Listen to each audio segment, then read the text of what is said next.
Welcome to Design Domination, where you'll gain confidence, clarity, and a competitive edge in a crowded marketplace so you can dominate your competition. Hi, and thanks for tuning in. I'm Colleen Grotzer, and in this episode of Design Domination, I'm sharing my roundup of 10 helpful podcast and YouTube episodes about logo design. Stick around to find out why I like each of these episodes and what you can learn from them and get a bonus tip. And first off, I just want to say that these logo design episodes are not in any order of preference.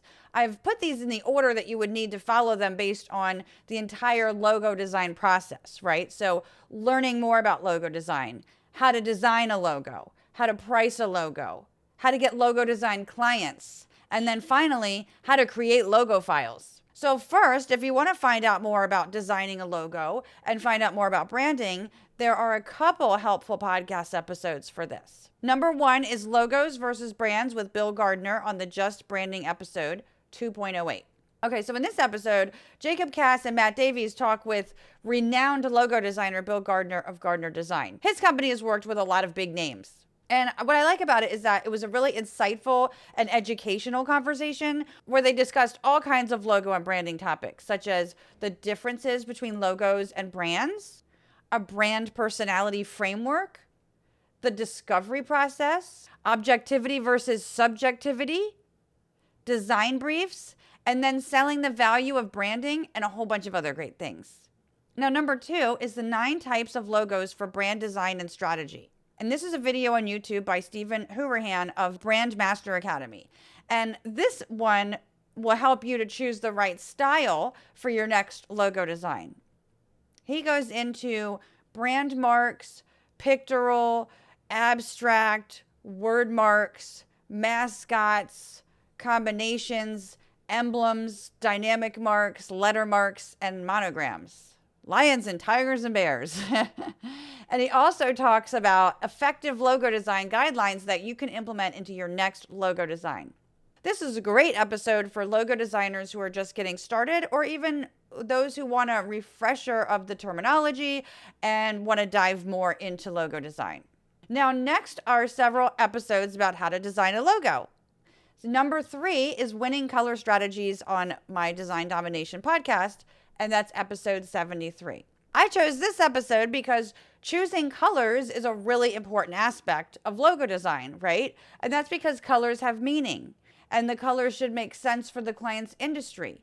They should appeal to the target audience. And hopefully, they also take accessibility into consideration so you don't run into issues with that later on, because accessibility starts with the color palette. So check out Design Domination episode 73, Winning Color Strategies. And you'll find out how to choose colors for a logo design based on the color meanings, the audience, the industry, cultural relevance, and accessibility. Number 4 is logo design idea generation techniques from the Logo Geek podcast, episode 135. Now, when you design a logo, it can be really hard to get started or to come up with ideas, right? And my friend Ian Paget shares his tips for coming up with logo design ideas in this episode. He talks about word mapping, which is also something I've done. He talks about matching icons, shapes, and symbols with the words. He also talks about 4 categories of logo design. And he also talks about overcoming creative blocks, which can be really difficult. Now, number 5 is avoid these 10 logo design mistakes on the Design Domination podcast, and that's episode 2. Now, because I've been in the industry for 26 years and I've designed a lot of logos, and I've also gotten a lot of files from other logo designers and, had to use them in various applications and for print and online and on different color backgrounds and stuff, I've learned and seen a lot. So in episode 2 of the Design Domination podcast, you'll find out common logo design mistakes and how to avoid them. Number 6 is tips about trademarking logo designs, and that's also Design Domination, and that's episode 19.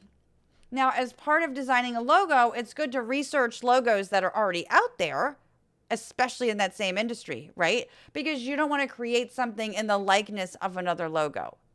I mean, after all, you never want to be in a situation where another company notifies your client that the logo you designed looks too much like theirs, and now they're seeking legal action, or worse, damages if they've already registered their trademark. That wouldn't make you look good, and it would mean that you'd have to redo their logo design. And that means they could potentially have a lot of rebranding to do, depending on how far it got, if they applied that new branding to their other materials and stuff. So for those reasons, doing a quick trademark search of existing or pending trademarks when you go to design a logo will add tremendous value to your work.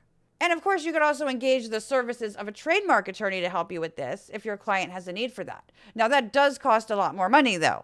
Now, once you know how to design a logo and before you go getting logo design clients, you need to know how to price the logo design work. It's important to know how to price a logo design up front so that you can talk money up front and be confident about it. Because you don't want to not have an answer when the client asks, how much does a logo design cost? And you also don't want to hesitate in answering either, because that makes it sound like you're new at this. Knowing what to charge not only helps you be profitable, but it instills confidence in the client that you do this all the time, right? You've got this. So for pricing logo designs, I recommend 2 great podcast episodes. So number 7 is Price Equals Expectations on the Resourceful Designer podcast, episode 314. Mark DeCote makes some really great points. One of the things that he says is, so why would a client hire a $2,000 designer over a $200 designer? And so many designers ask this themselves, right? And it can be summed up in one phrase, he says, and I totally agree. Price equals expectations. Okay, he also asks, what's the difference between a $200 logo and a $2,000 logo? Is the $2,000 logo that was created by maybe a more experienced designer 10 times better than the $200 logo that maybe a less experienced designer created? Right? Something to think about. Another great point he makes is that clients will treat you differently depending on how much you charge. Yes, 100%. So if you have trouble pricing your work or raising your rates, definitely check this out. Now, number 8 is pricing design work and creativity. So this is the other one I recommend, and this is by The Future. Chris Do talks about how confidence affects your pricing. He talks about how to combat price objections. He talks about charging based on value versus the time that you spend. And also demonstrating value to the client, right? Because that's so important. But sometimes we have to convince ourselves before we can even approach the client and state that confidently. Okay, so once you know how and what to charge for a logo design, you need to go about finding logo design clients, right? So number 9 is how to get logo design clients from the Logo Geek podcast, episode 90. So again, this is my friend Ian Paget's podcast, and he talked with Tom Ross and Michael Janda. Some really great points that they make are what to understand before trying to find logo design clients. Like there's some mindset stuff and there's some business stuff to deal with, right? And also how niching helps you get clients and a whole bunch of other great tips. It was a really great conversation. And now, of course, at the end of the logo design process, once the design has been chosen and approved, you want to provide the proper deliverables. So number 10 is preparing and packaging logo files. And this was on the Design Domination podcast, episode 48, where I talked with Michael Bruni-Groth, the creator of Logo Package Express.